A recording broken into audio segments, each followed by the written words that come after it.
د چمن ماستر پلان د فعالیدو لپاره د حکومت بلوچستان د جانبه د چمن ټکسي ویګن اډې او سبزي او فروټ انډې د متکلفي فیصلې بعد د دې فیصلې په خلاف ویګن او ټکسي چې کوم یونین دی هغه احتجاج شروع کړی دی. نن څلورمه ورځ ده چې د دې د احتجاج په باعث پر کوټه چمن روډ باندې ټکسي ویګنان چې دي هغه بند دي او په کوټه چمن او په نور علاقو کې چې کوم عام ښاریان دي چې یو بل ځای ته تلله هغه هلته پساب سوي دي، ولې پر چمن او کوټې روډ باندې چې کوم مسافر ګاډیانې دي هغه نه چلول کیږي. د کوټې چمن روډ باندې پر دوه مختلفو ځایو باندې د ټکسي او د ویګن یونین د جانبه چې دي هلته درنې شروع دي. د دې درنې په حواله چې دي زما سره د ویګن یونین سربراه موجود له هغو څخه به پوښتنې کوو. حاجي صاحب څه ویل غواړې هسته احتجاج ولې شروع دی؟ زموږ احتجاج دې دپاره شروع دی وروره چې موږ پر دې ځای باندې ولاړو، دوی رالو، موږ یې شب کړلو، موږ یې وولو، ډریوران یې په جیل چغ کړو، موږ ته اطلاع ده 22 تاریخ به دوی پر 21 پر موږ حمله وکړه. موږ یې بوتو، ډریوران یې په تاڼه دننه کړو، په ډریوران یې بند کړو، ګاډیان یې بندې کړې. بیا موږ دوی رایله کړو.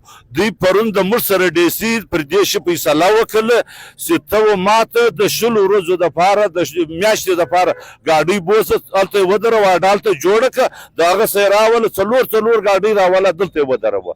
دی پر 22 تاریخ باندې پر 23 تاریخ شب کېږي. د ما ته ورته ګاډۍ هلته ودروه، د درې دلته دروه.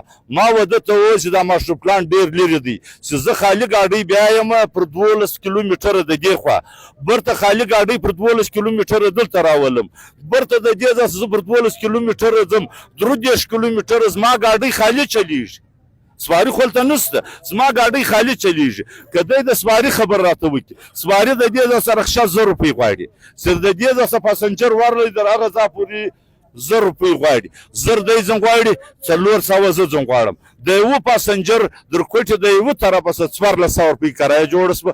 د هاخوا چې زه برته راوړم، ماخستن یې شوه کړم، بیا یې رخشه په 1000 هم نه راوړي، بیا یې رخشه په 1500 په 2000 راوړي. د غلو لار ده، نه رخشه پیدا کېږي نه ټکسي. حتی یو سواري په 2800 په 3000 روپۍ د ماستر پلان څخه در کوټې پورې تګ دی واپسي. څه ویل غواړې د دا ځای څه د چمن بازار څه رخصه 100 روپۍ غواړي در ماستر پلانه پورې؟ د چمن اډې څه در ماستر پلانه پورې تقریبا 1200 روپۍ رخصه غواړي، او تاسو در کوټې پورې 100 روپۍ؟ موږ د چمن څه در کوټې پورې تقریبا 400 روپۍ کرایه ده، په 400 روپۍ زه ډایرکټ په کوټه کې شو کوم. او عام خلکو ته بیا د دې څه ستونزې دي لکه چیرې دا ماستر پلان ته منتقله شي؟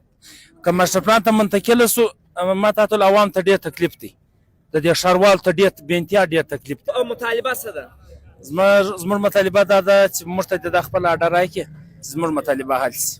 موږ د سرکار څخه دا مطالبه ده که چیرې سرکار موږ ته دا اډه نه کړه، موږ دې خپل اختیار ته پرېږدي. موږ پر 1 کیلومتر به ښار ته نږدې خپل اډه خلاصوو، په پرایویټ موږ په خپله چانده خپل اډه خلاصوو. د سرکار موږ کور ودانۍ وایي، که چیرې ماستر پلان موږ ته ډېره مشکله ده، ځکه دا 1200-800 رخصه غواړي، هغه موږ نشو خپله برابرولی. دا زور ګرد را عوام خېږي. موږ 400 کرایه غواړو، که سرکار دلته زموږ سره مهرباني کړي، اول دلته یو سهولت را برابر کړي، یو جګۍ یو اوبه را برابر کړي. که چیرې دا نشي را برابرولی، موږ خپل اختیار دې ورله پرېږدي، موږ پر 1 کیلومتر خپل اډه خپل پرایویټ اډه خلاصوو. ویګن یونین چې کوم مشران دي هغه دا زیاته کله چې هغه چې کومه زړه اډه ده د هغه اډې څخه نه منتقله کېږي، ولې چې د دا ځای څخه چې کوم د چمن عام ولس دی مسافر دی هغو ته ډېرې زیاتې ستونزې پېښېږي، خاص کر رخصه د دا ځای څخه د 1200 روپۍ در ماستر پلان چې 12 کیلومتره د چمن بازار څخه لیدل د هغه پورې غواړي. دوی دا زیاته کله چې دوی د چمن بازار څخه در کوټې پورې 400 د ویګن کرایه چلی، د هغه رقم ټکسیان یې چې دي هغه 1000 روپۍ اخي، خو صرف د کوټې څخه د چمنه پورې. خو که چیرې دوی د ماستر پلان څخه پورې کړي، د پر دا کومه اضافي خرچه چې د رخصې د راځي دا پر عامو ښاریان باندې راځي. دوی دا هم زیاته کله چې د چمن څخه د ماستر پلان پورې حکومت ډېره تیزي وکړ، نه یو بس سرویس شروع کړي، نه یې ویګن بل سرویس شروع کړي د ماستر پلان د چمن بازار پورې. بل جانب عوام یې بې یار او مددګاره پرېږدول. دا ټول مسایل چې دي هغه به عوام سره مخامخ یې. دوی دا زیاته کله چې حکومت یې ودې ته زړه اډه برته واپس ورکړي، تر هغه ساعته پورې چې حکومت ودې ته زړه اډه نه ورکوي، د دوی دا احتجاج او درنې چې دي د کوټې چمن پر لاره باندې به شروع وي.